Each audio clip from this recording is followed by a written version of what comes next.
Renée, how did you come across this story? Are you somebody that just watches every episode of Dateline? Are you a true crime obsessive? Well, I mean, isn't everybody?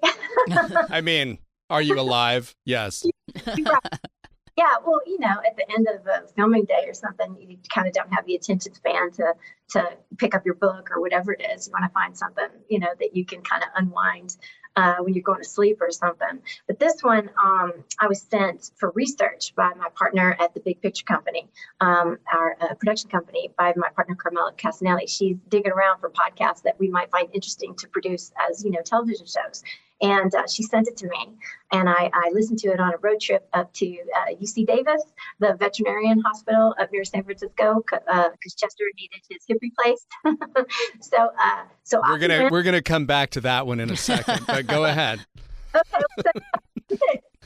I listened in the car, and I called Carmel, and I said, "We have to do this. Let's try and get it."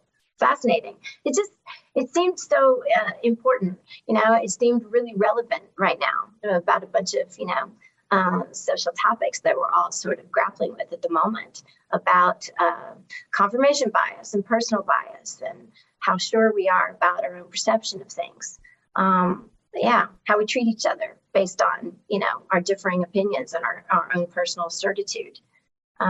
It seemed like this case sort of illuminated the importance of questioning whether or not what you think is right actually is. Right. Everybody, when Betsy was killed, everyone just kind of assumed that the husband did it. And certainly it seems that Pam was kind of working behind the scenes to forward this narrative that he was abusive and trying to kind of frame him for this murder. That's what everyone assumes. But for anyone that doesn't know the story or hasn't seen the show, I certainly don't want to ruin anything if you can go into it with some surprises. But what was it? She is really a villain. And what was it about that character that made you want to, because you could have produced it without you in the role. What was it that made you want to play the role?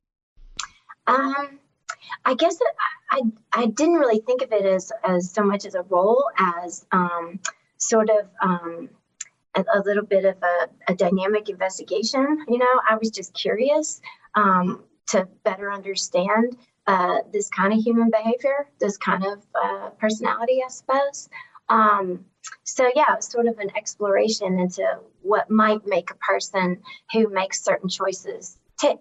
I found that fascinating. And I also was so curious because anybody who's listening to the podcast, I think the big thing that we all share is that the question how keeps coming up. You listen to it, and with the escalating series of absurdities, you think, how is it possible that he was convicted, that Russ was convicted? How is it possible that nobody thought to look at certain facts a little bit more deeply? And I think that was what really drew me to it. And also, it is sort of analogous for where we are in society right now. When you think about the voices that are feeding our presumptions in the background all the time through social media and on the news, there's always somebody at work trying to sort of manipulate the narrative.